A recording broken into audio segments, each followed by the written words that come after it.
اور دنیا پر انہوں نے چھاپ چھوڑا کہ ہم جہاں رہیں گے اپنی شناخت کے ساتھ رہتے ہیں، سمجھوتا نہیں کریں گے۔ دنیا ان کو ایکسیپشن دینے لگ گئی کہ ہاں ٹھیک ہے تم اس کے ساتھ ہی جیو۔ اے مومنو، تم نے خود چھوڑ دیا اپنی چیزوں کو۔ کاش اس صحابی رسول کی بات میں تمہیں بتاؤں۔ حضرت نعمان ایک صحابی، ایک بادشاہ کے پاس ان کو بلایا گیا تھا، حضور کے ترجمان بن کر کے گئے تھے، ایمبیسڈر بن کر کے گئے تھے۔ اور جب اس بادشاہ کے پاس آئے، کافر بادشاہ تھا، ایک صحابی کی بات، اس نے ایک قالین بچھایا، اور کیسا قالین تھا؟ ریشم کا قالین تھا، ریشم کا قالین، بہت مہنگا قالین۔ اور جو کرسی بچھایا وہ سونے کی کلائی کی ہوئی کرسی تھی۔ جب صحابی رسول وہ پہنچے، دیکھا ریشم کا قالین ہے، اپنی تلوار سے پھاڑ دیا، کہا اٹھاؤ اس کو، زمین پر چل گئے، زمین پر چل کر آئے، کرسی دیکھا سونے کی رکھی ہے، ٹھوکر مار کر گرا دیا، کہا سادی کرسی رکھو۔ بادشاہ نے پوچھا اتنا ایٹیٹیوڈ ہے تمہارے اندر، اتنا غرور کس بات کا؟ تمہاری عزت کے لیے یہ ریشم کا قالین بچھایا، سونے کی کلائی کی ہوئی کرسی رکھا۔ اس صحابی نے کہا بادشاہ یہ غرور نہیں، یہ تکبر نہیں ہے، میں مدینے والے مصطفیٰ کا غلام ہوں جن کا فرمان ہے کہ مرد کے لیے ریشم کا استعمال حرام ہے، مرد کے لیے سونے کا استعمال حرام ہے۔ میں دنیا میں جہاں کہیں رہوں گا، ایک سونے کی کرسی کیا 1000 کرسی رکھے میں ٹھوکر مار دوں گا۔ اپنا سب کچھ گنبد خضرا، میرے نبی سے میرا رشتہ۔ ان صحابہ کا یہ اعلان تھا، ان کا یہ اعلان تھا، جہاں رہیں گے ہم اپنی آئیڈینٹیٹی کے ساتھ رہیں، یہ نہیں کہ تم ظالموں کے بیچ میں بیٹھ گئے، شراب کا دور چل رہا ہے، تم بھی اٹھائے پیٹ لیے، دوستی میں تم بھٹک گئے، اوباش عیاش نوجوانوں کی دوستی میں تم نے وہاں پر چرس گانجے بھی لے لیے، تمہیں اس وقت نبی پاک کا خیال نہیں آیا، حضور پاک صلی اللہ علیہ وسلم کی نسبت کا خیال نہیں آیا۔ اینی ٹائم ہر جگہ پر تم اپنے نبی سے جڑے ہوئے ہو۔ آج یہ عہد کر کے اٹھو، زندگی کے جس شعبے میں بھی جاؤں گا میں مدینے والے آقا کا غلام بن کر کے جیوں گا۔ یہ عہد کریں گے انشاءاللہ۔ بازار میں بھی حضور کے غلام، مسجد میں بھی حضور کے غلام، گھر میں بھی حضور کے غلام۔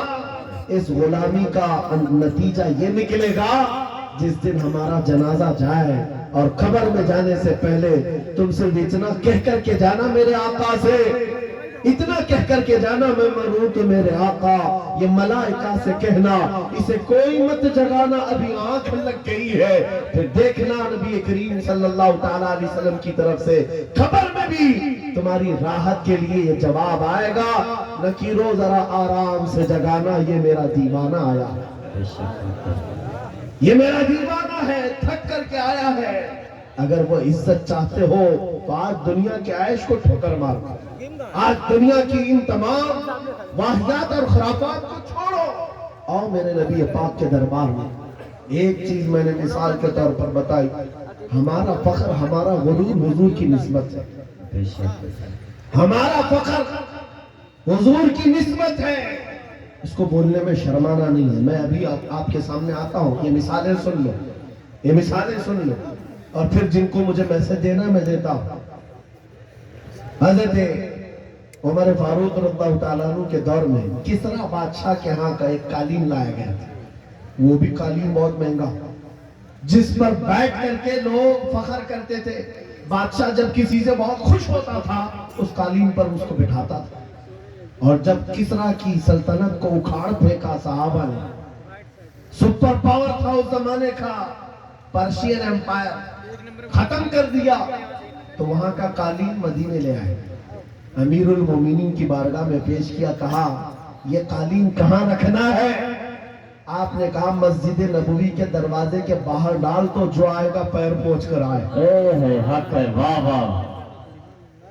انہوں نے انہیں دیکھا بہت مہنگا قالین ہے، محراب میں لگا دو، وہاں سے آیا ہوا ہے، وہ نبی کے حقیقی غلام تھے، وہ عزت میرے مصطفیٰ کی قدموں میں ڈھونڈتے تھے۔ بادشاہ ہو کیا نہیں، وہ بتانا یہ چاہتے تھے، اے دنیا والوں، جس پر بیٹھ کر کے تم فخر کرتے ہو وہ تو محمد عربی کے قدموں کی دھول کے لائق ہے۔ یہ فخر تھا، ناز تھا انہیں نبی پاک کی نسبتوں پر. اور قسم خدا کی جس دن تمہارے اندر یہ بیداری آ جائے کہ ہمیں اپنے نبی پاک صلی اللہ تعالیٰ علیہ وسلم کی نسبت پر فخر ہے، دنیا تمہاری آوازوں کو بند نہیں کر سکے گی، نہیں بند کر سکے گی. آج میرے متعلق بہت ساری چیزیں مشہور ہیں اور میں اس بات سے خوف نہیں کرتا کہ کل میرے ساتھ کیا ہونے والا. میرا عقیدہ یہ ہے موت آنی ہے تو مچھر سے بھی اللہ تعالیٰ موت لائے. موت آنی ہے چونٹی اور مچھر سے بھی آدمی مر جائے گا، اور نہیں آنی ہے تو مودی یوگی سے بھی نہیں آئے گا. ہے حق ہے، واہ واہ، نعرہ تکبیر، نعرہ رسالت. جیسے رسول اللہ خلیفہ حضور تاج الشریعہ، خلیفہ حضور ریاض ملت، نعرہ تکبیر، نعرہ رسالت. یہ مزاج لے کر کے چلو. ہمارے پاس جو دولت ہے وہ حضور پاک کی نسبت ہے، نبی پاک صلی اللہ علیہ وسلم کی محبت ہے، لازوال دولت ہے جو ہمیں بے خوف بناتی ہے، جو ہمیں نڈر بناتی ہے. لوگوں کے درمیان ہی نہیں پوری دنیا کے درمیان تنہا رہ کر کے بھی نبی پاک کا غلام اپنے آپ کو محفوظ سمجھتا. وجہ کیا ہے؟ جس دن موت آئے گی اپنی ہی چادر اوڑھ کر سو جائے، اس لیے کہ دنیا کتنے دن کی ہے. ہمارا تو یہ عقیدہ ہے ایک نہ ایک دن دنیا سے جانا ہے اور قبر میں پہنچنا ہے، لیکن اصل زندگی تو آنکھیں بند ہونے کے بعد شروع ہونی. دیکھنی ہے حشر میں عزت رسول اللہ. جب اس دن میدان محشر میں جمع ہوں گے سارے کیڑے مکوڑے بھی لائے جائیں گے، اپنے وقت کے جبابرہ، طاغوت کی طاقت، سارے فرعونی مزاج کے بادشاہ بھی لائے جائیں گے اور کھڑے ہوں گے. اس وقت کی بات ہوگی میرے عزیزوں، پھر ہر کوئی حضور پاک صلی اللہ علیہ وسلم کی طرف ٹکٹکی باندھ کر دیکھ رہا ہوگا. ہر کوئی یہ سوچ رہا ہوگا یہ لب ہلا دے میری بخشش ہو جائے، یہ لب ہلا دے میری بخشش ہو جائے، میری مغفرت ہو جائے، مجھے معاف کر دیا جائے گا. لیکن میرے عزیزوں اس دن کے آنے سے پہلے جب طاغوتی طاقتوں کو وہاں رگڑا جا رہا ہوگا، رب کا حکم ہوگا لمن الملک اليوم، آج کی بادشاہت کس کی ہے؟ للہ الواحد القہار، ایک قہر کرنے والے خدا کی ہے. رب تبارک و تعالیٰ قہار ہوگا اور اس کا حبیب اس دن رحمت للعالمین پر ہوگا. میرے آقا کا اس دن شفاعت کا دن ہوگا. لیکن آپ کو میں بتاؤں یہ باتیں اس لیے کہہ رہا ہوں، آج لے ان کی پناہ، آج مدد مانگ ان سے، کل وہ مانیں گے قیامت میں اگر مان گیا. اس دن بہت سارے ماننے کو بیٹھے ہوں، بہت سارے، یہ جتنے بھوک رہے یہ بھی سوچ رہے ہوں گے آج ان کی بات کر لیں، کل نہ مانیں گے پھر قیامت میں اگر مان گیا. آج تمہارے پاس وقت ہے اس نبی کی عظمتوں کو تسلیم کر لیں. آج اس نبی پاک صلی اللہ علیہ وسلم کی سچائیوں کو ایکسپٹ کرو. کل قیامت کا دن بڑا بھیانک بھی ہے، سخت بھی ہے، اور اس وقت سوا نیزے پر سورج ہو اور لوگوں کا پسینہ ان کی گردنوں ان کی کمروں تک آیا ہوا ہو، بھیجا پک پک کر کے کانوں سے باہر آ رہا ہو. اس وقت اس دن میرے آقا فرماتے ہیں قیامت کے میدان میں میری حالت یہ ہوگی، میرے ایک کندھے پر چادر پڑی ہوگی. حضور فرماتے ہیں یہ چادر کھسک کھسک کر کبھی گر رہی ہوگی، میں ایک ہاتھ سے اپنی چادر سنبھال رہا ہوں گا، دوسرے ہاتھ سے اپنے امتیوں کو پکڑ پکڑ کر جنت میں لے جا رہا ہوں. اس دن میرے آقا کی رحمت للعالمین ہوگی اور وہ تمہارے لیے ہے. آپ نوجوانوں سنو، حضور پاک سے ایک صحابی نے پوچھا آقا میدان محشر میں بڑا جم غفیر ہوگا، آپ کیسے پہچانیں گے؟ بہت سارے اس میں موسیٰ علیہ السلام کی امت بھی، عیسیٰ علیہ السلام کی امت بھی، ابراہیم علیہ السلام کی امت بھی، اسماعیل علیہ السلام کی امت بھی، سارے نبیوں کی امتیں ہیں. میرے آقا کیا فرماتے ہیں سنو، تمہارے وضو کے اعضاء، وضو کرتے ہو کہ نہیں کرتے ہو؟ وضو کرتے ہو؟ سنو حدیث پاک سنا رہا ہوں. میرے آقا فرماتے ہیں وضو کرنے کے وقت تم دونوں ہاتھ دھوتے ہو، اور چہرہ بھی دھوتے ہو. یہ جو دکھنے والے مسا بھی کرتے ہیں اور پیر بھی دھوتے ہیں. حضور فرماتے ہیں قیامت کے دن یہ اعضاء سب سے زیادہ چمک رہے ہوں گے. یہ چمک دیکھ کر کے میں پہچان لوں گا میرا امتی فلاں جیسا. سبحان اللہ، حق ہے، واہ واہ. جو وضو ہی نہیں کرتا وہ کیا چمکائے گا قیامت کے دن؟ وضو ہی نہیں کرتا. اس لیے میں کہہ رہا ہوں قیامت کا میدان بھی مصطفیٰ کریم کی شفاعت کا دن ہے. اس دن کے لیے اپنے آپ کو آج بدل ڈالو. دنیا بھی تمہاری ہے، عقبہ بھی تمہاری ہے. آج یہاں ساری خوشیاں تو مولا نے دے دیا ہے. سونے کے لیے نیند ہے، رہنے کے لیے گھر ہے، پہننے کے لیے کپڑے. کس چیز کی کمی ہے؟ سب کچھ تمہارے پاس ہے. ایک چیز ہے دولت عشق مصطفیٰ کا یہ چراغ، اور اس کی لو بڑھا دو، پھر دیکھنا تمہارے چہروں کی صداقت دنیا کو بولے گی. تمہارے چہروں کا نور گفتگو کرے گا. جس طرف سے تم گزر جاؤ عشق مصطفیٰ کی مہک پھیلاتے جاؤ. عزیزان گرامی اوقات، میں اس میسج کے ساتھ اپنی گفتگو سمیٹنا چاہتا ہوں.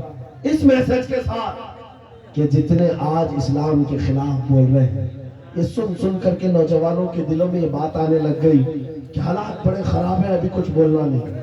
یہی تو دن ہے بولنے کی، یہی تو دن ہے جواب دینے کی. تم انتظار کرتے رہو گے، اچھے دن آئیں گے تب ہم بولیں گے. اور جھوٹے لوگوں کے اچھے دن کبھی نہیں آتے. جھوٹوں نے جو اچھے دن کے نعرے پھیلائے وہ کبھی نہیں آتے.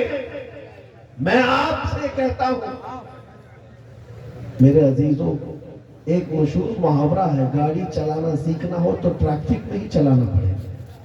تم اگر انتظار کرتے رہو روڈ خالی ہوگا تب گاڑی چلاؤ گا، تو تم اسی طرح روڈ کے خالی ہونے کے انتظار میں رہ جاؤ گے اور ڈرائیونگ سیٹ پر آ بھی نہیں پاؤ گے.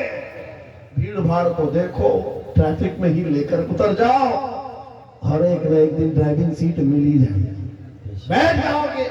آج اے نوجوانوں قیادت کرنا ہے. حالات کے اچھے ہونے کا انتظار مت کرو.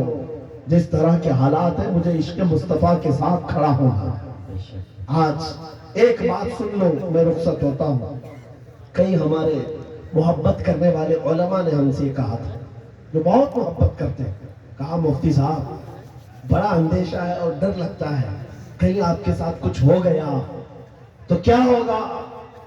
عوام اور مخلوق آپ سے نفع اٹھا رہی ہے، زیادہ دیر تک یہ نفع چلنا چاہیے. ان کی محبتیں میرے سر آنکھوں پر. میں سلام کرتا ہوں، انہوں نے دعائیں دی ہیں. لیکن میرے عزیز بارہا انہوں نے کہا آپ کا ہونا بہت ضروری ہے، آپ کا ہونا بہت ضروری. ان سے بھی پوچھو تو یہی کہیں گے ذرا احتیاط سے بات کریں، بہت سخت جملے بولیں گے، کل کو کچھ ہو جائے گا. آپ کا ہونا بہت ضروری ہے. میں عرض کرتا ہوں نوجوانوں، میری حیثیت ایک گھاس کے برابر بھی نہیں. امام حسین کا ہونا کتنا ضروری تھا. حق ہے، حق ہے، واہ واہ. امام حسین کا ہونا کتنا ضروری تھا. مکہ کے صحابہ ہاتھ جوڑ کر کہہ رہے تھے مولا حسین آپ مت جائیے، اہل بیت کا سب سے بڑا چہرہ آپ ہیں. آپ جائیں گے تو مخلوق کو نفع کون پہنچائے گا، امت کی رہبری کون کرے گا. امام حسین نے سب کی سنی تھی، سب کی سنی اور کہا، بلکہ مکہ سے نکلنے کے وقت چھوٹی موٹی جنگیں بھی ہو گئی تھی چاہنے والوں سے ہی جو راستہ روک رہے تھے، مت جائیے مت جائیے، آپ کا ہونا بہت ضروری ہے. میرے عزیزوں یہ مزاج حسینی تھا جو یہ بتا رہا تھا کہ مصلحت کے ساتھ خاموشی کے ساتھ جی لیں گے اور 8 سال 10 سال، لیکن اگر ظالموں کے وقت خاموش رہ گئے کل کی نسلیں اتنی بزدل ہو جائیں گی، وہ یہ سمجھنے لگ جائیں گی جو ایرا غیرہ بھونکنا چاہے بھونک سکتا ہے. ہمارے بڑوں نے کبھی جواب نہیں دیا تو ہم کیا جواب دیں گے. عزیزان گرامی وقار، آپ کا یہ غلام اور یہ فقیر صرف اتنا جذبہ لے کر چلتا ہے، کل کو مجھ سے اگر کوئی الجھتا ہے میری پھانسی ہو جائے، میری جیل ہو جائے، ممکنات میں سے ہے، مگر اس بات کا میں خوف نہیں رکھتا. کل کے بعد ہماری نسلیں آئیں گی، وہ اتنی بات تو ضرور کہیں گی کہ جب نبی پاک کی شان میں کوئی کتا بھونک رہا تھا تو ہمارے باپ داداؤں میں سے کوئی عالم کھڑا ہو کر جواب تو دے رہا تھا. نعرہ تکبیر، نعرہ رسالت، نصرت اعلی حضرت، واجب ناموس رسالت، شیر اہل